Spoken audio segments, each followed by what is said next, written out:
A 4-3 overtime loss for the Arizona Coyotes. They fall to the Chicago Blackhawks at home. So they didn't get 2 points, but they do get at least one. We're going to talk about this game, break it down, see what we thought on this episode of Locked On Coyotes.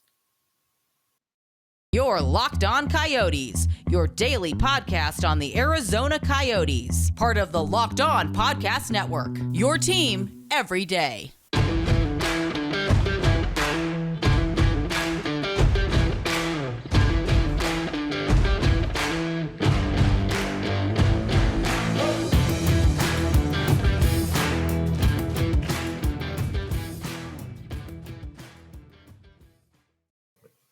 Welcome to the show, everybody. I'm Robyn Leonio. That's Kyle Pavlik right beside me. On this episode of Locked On Coyotes, it is our post-game show right after the Arizona Coyotes fall to the Chicago Blackhawks 4-3 in overtime. Carl obviously wasn't what we would hope. We were both hoping for a win, but it was an interesting game nonetheless. It kind of made up for a little bit for the last few games because they were so out that we're just like, this was just sad, versus this, which was like, oh, we got a game. Yeah, the Coyotes showed a lot of resilience that we haven't seen recently, where they came back from a 2-goal deficit to tie it up, which is great. Absolutely love to see it. Every goal the Coyotes let in, I can say wasn't Karel Vejmelka's fault, which is also great to get a very solid game from Vejmelka, because that's another thing that we haven't really gotten too much. So it was all around good effort. And if we were at a point in the season where it mattered if they won or lost, then we would be a little bit more critical. But for right now, just with the team the way it is, we're like, yeah, it's good. You did good. Well, I think all things considered, right? It's like the team being battered with injuries, which, by the way, you're mentioning of another injury for the Arizona Coyotes. Of an update, go ahead and share that with us as well. Oh yes, so we actually have two updates for injuries. One shorter, one potentially long term. Jay Beagle sustained a lower body injury during the game. He was limited to 4 minutes and 10 seconds, which is not that much. Potentially looked like something happening with his knee, and he did have to be helped to the back. The Coyotes have definitely dealt with quite a few lower body injuries. This could be it for Beagle for the season, and potentially just I don't know if he is going to be in a position to be re-signed next year, but it for him as a career. And on the more short term, Nick Ritchie was a late pull, and he is apparently day to day with a lower body injury, I believe, maybe upper. I would have to pull up the tweet. Sorry.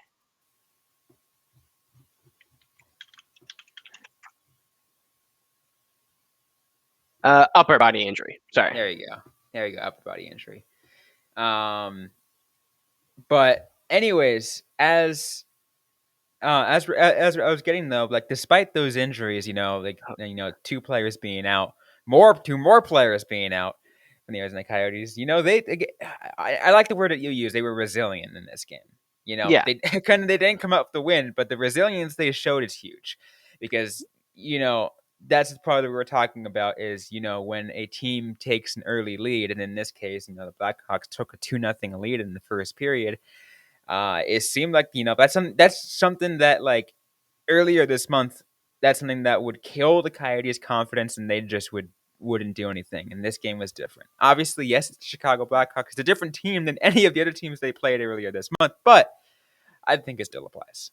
Oh, absolutely. Yeah. I mean, given how, I think the Coyotes have scored 3 goals in 2 games this month before this game, when the Blackhawks went up 2 goals in the first period, you're like, oh, is there even a game left? Can the Coyotes get 3 goals? Because that's next to impossible most nights. And then they avoided a second period collapse, which is also a rare thing. Something that I really liked about the Coyotes that we've talked about in the past, it's just kind of how they stay in the game. Like even if they're losing, they're going to be like engaged in the final minutes, and they are engaged in the final games of the season. And that does speak to a good kind of solid work ethic in enforced from the coaching staff. And I think that's, a lot of that, again, Andre Tourné is probably having a lot of conversations with the team as they face this final stretch, these final Yeah, few games, because they're like, all right, we know what's going on here. We know, but, you know, we know we're battered. We know this, whatever.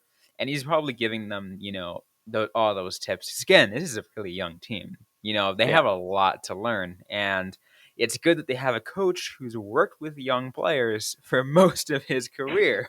So, absolutely.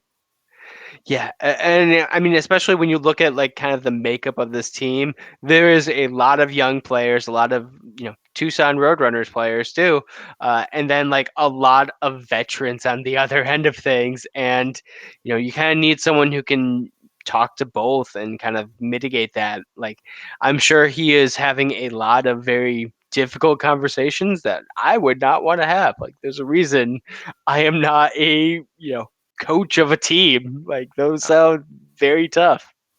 yeah, no, that would be an incredibly tough job to, no, one, be a coach of a team, and two, to be that person that kind of has to get into a locker room and address certain players or certain personnel with concerns and Yeah. listen to them and everything like that. That's a lot. That takes a lot. Especially for a team like the Coyotes, like signing in for a rebuilding team, like that is a certain type of person, like one who is able to kind of work with people and develop and, know that you are needing to build relationships in a tough circumstance, which, absolutely has happened. Like we are seeing some like good things even in these losses by the Coyotes. Absolutely. But once again, the final score in this game, 4-3, Chicago Blackhawks take the win in overtime. We're going to continue to break this game down in a little bit. We're going to discuss some players that stood out, as well as make any other points that we think is absolutely necessary. Before we get to that, though, I want to tell you guys about Shady Rays, an independent sunglasses company that gives you the features of $200 sunglasses for the fraction of the price. That means polarized lenses, well-constructed durable frames, and premium high-end finishes. Also something that you won't find anywhere else, Shady Rays' insane protection program. Shady Rays includes loss and broken protection on every pair. They will send you a brand new pair if you lose them, no matter what happened. Give them a try, and if you don't love them, you'll pay nothing. It's as simple as that. Plus, 10 meals donated to fight hunger in America when you shop with Shady Rays. Exclusively for our listeners, head to shadyrays.com and use the promo code LOCKEDON to get 50% off 2 or more pairs of polarized sunglasses.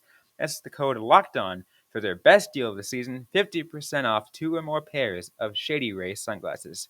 Backed by over 150,000 verified 5-star reviews. Okay, so let's continue this episode of Lockdown Coyotes. We're breaking down Arizona versus Chicago. Final score once again 4-3 Chicago in overtime. Let's talk about some players that stood out, Carl. And I'm going to go ahead and go with the first one right off the bat that I want to talk about. And that is the rookie Nate Smith getting his first career NHL goal in the third period to bring it within a 1-goal game from 3-1 to 3-2. What a what a happy moment for to be able to get your first career goal. Absolutely. And it was a nice goal, like going hard to the net like that for that rebound. Like that's how you're gonna score goals in the NHL. So if he can do that more, like I think that's just the first of many goals we're gonna see from Nate Smith. It's awesome, to see again as we talked about these young players who are coming in from the NCAA and doing stuff like that. Seeing those opportunities come out, and that's what I love about. And I mentioned this before. That's what I love about this point of the season, right? Because you see those players and you're like, all right, especially for a rebuilding team, right? Because you're like, oh, we're actually getting a chance to see the future of the franchise right before our eyes. It's awesome, and like Yes. it's awesome because like you get to see that more. In I feel like you get to see more of potential for the future in late in the season than in preseason. I mean, yeah, absolutely. I mean, it's great to see like these players like kind of settle down, learn their roles, like get that like full year under their belt, like get all the rust off. And the Coyotes have been like getting some good performances from certain players, like as the seasons come to an end. Absolutely. It's really fun indeed. But once again, we wanted to give that shout out to Nate Smith for his first career NHL goal. Ooh. And I have another player I want to talk about, and that's good old Nick Schmaltz.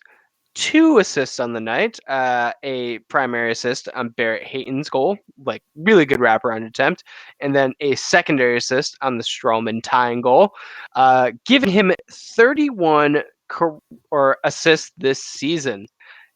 That makes him the 4th player to have 30 plus assists this year. The other 3 being Keller, Kessel, and Gostisbehere. That's some good company right there. That is some good company, and it kind of underlies something that we've talked about a lot, where the Coyotes are getting some good performances from individual players. Like the team is doing bad as a whole, but we are seeing players like Keller before he was injured, and players like Schmaltz and Gostisbehere like really develop into good forces that the team is going to be relying on in the next couple of years.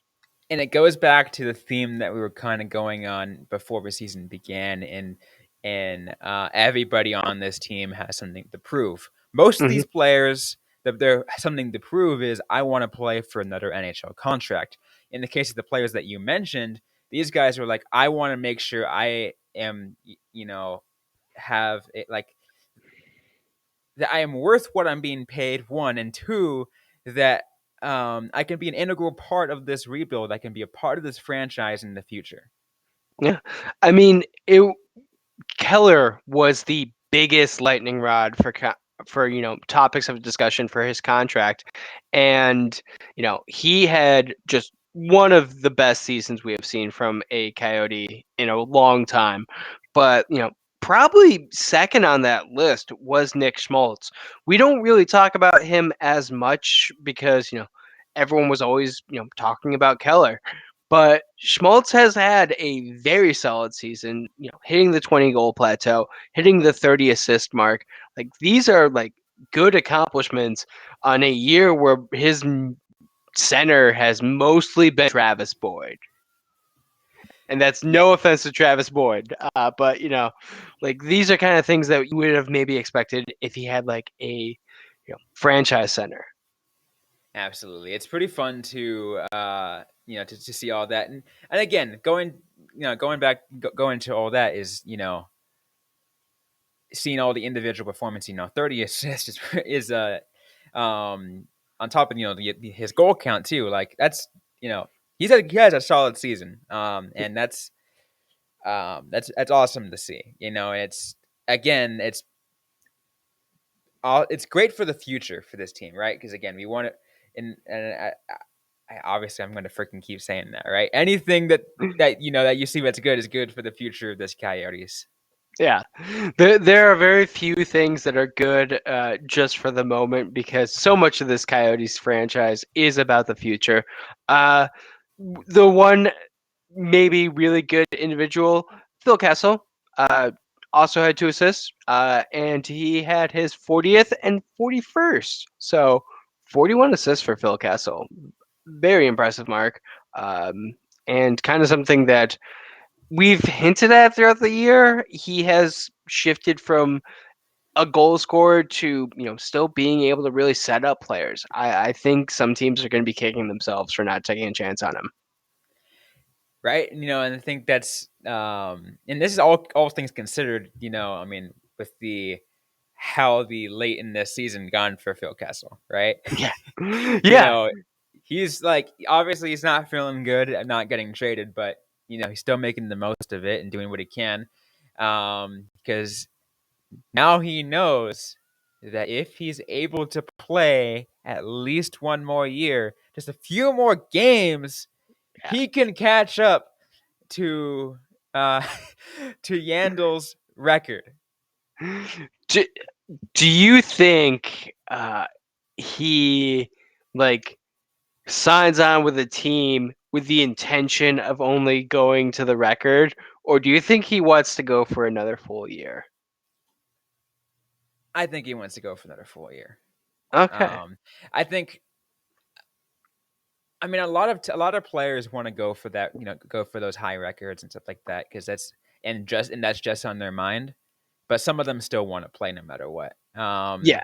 I can give an awesome example about that. This player isn't playing right now, but he wants to. In the former Shark Patrick Marleau, Yeah. like he played even like once he got the all-time games played record, he's like, I still want to play a few more games. I still want to keep going, but Yeah, but I think like if you're Kessel, you saw what happened to Yandel. Do you really want to risk being a healthy scratch? yeah, but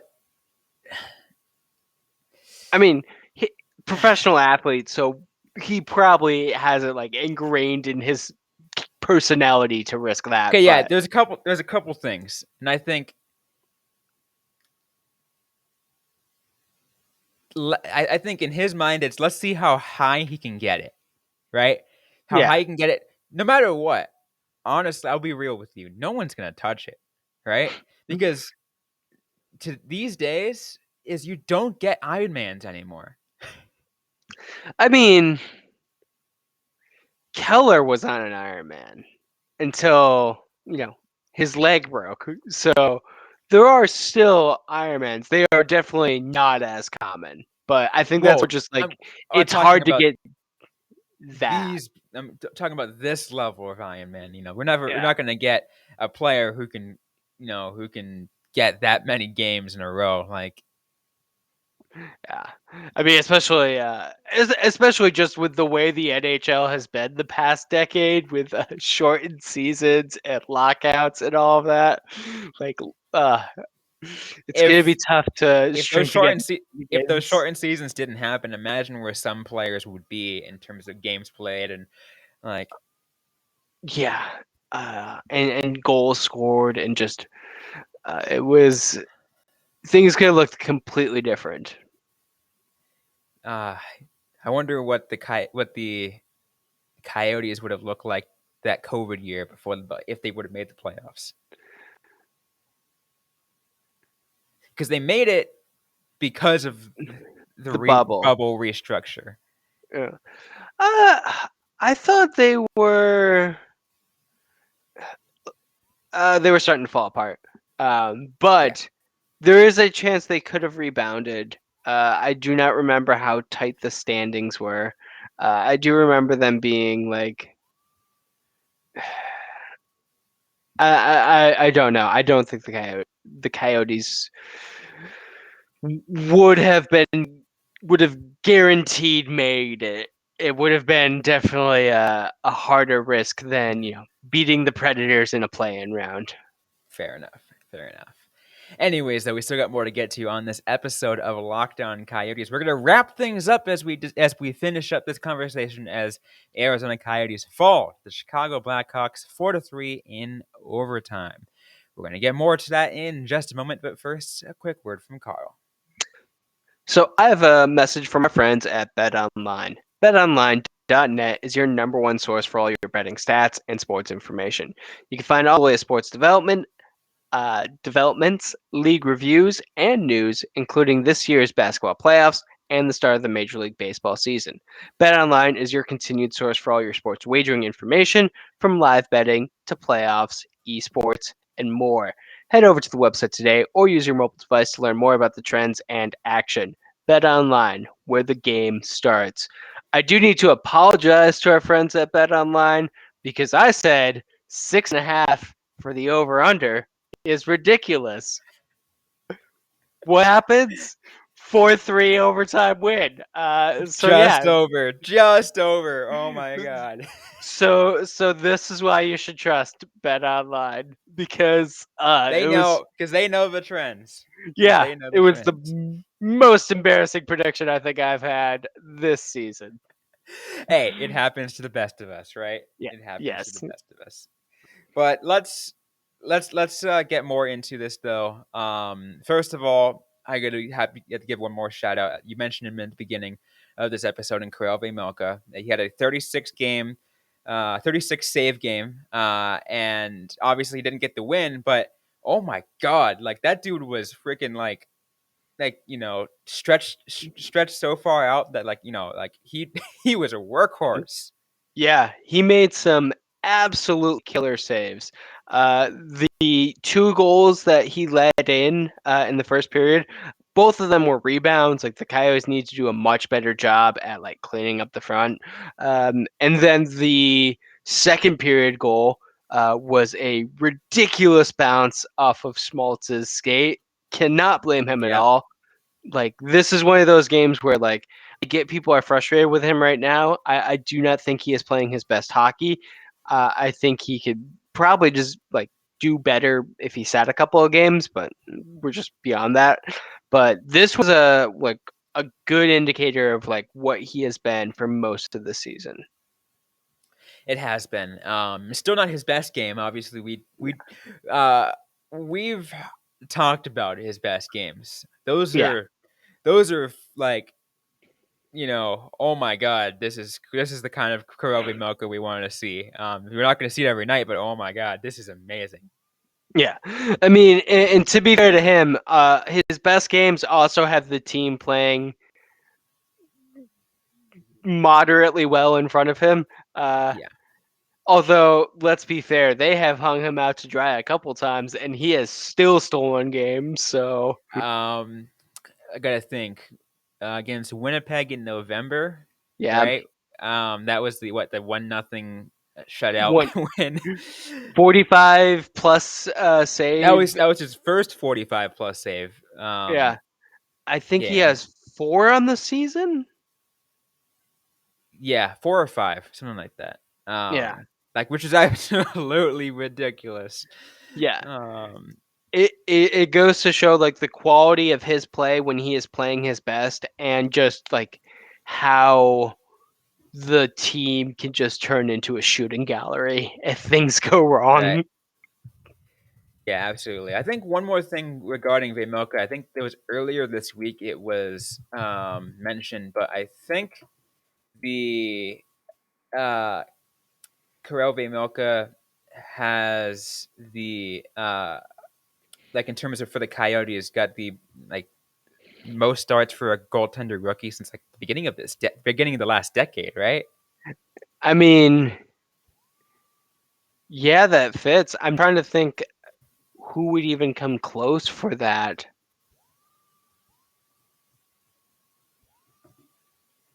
I remember what the name like they said it during the broadcast earlier this week. It is Byzantine? No. I'm trying to think who the Coyotes have had as rookie goaltenders.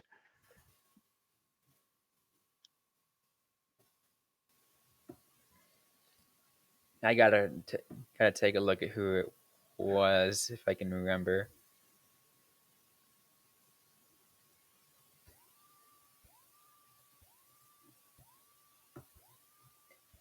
It would take way too long to find it just because it's Yeah.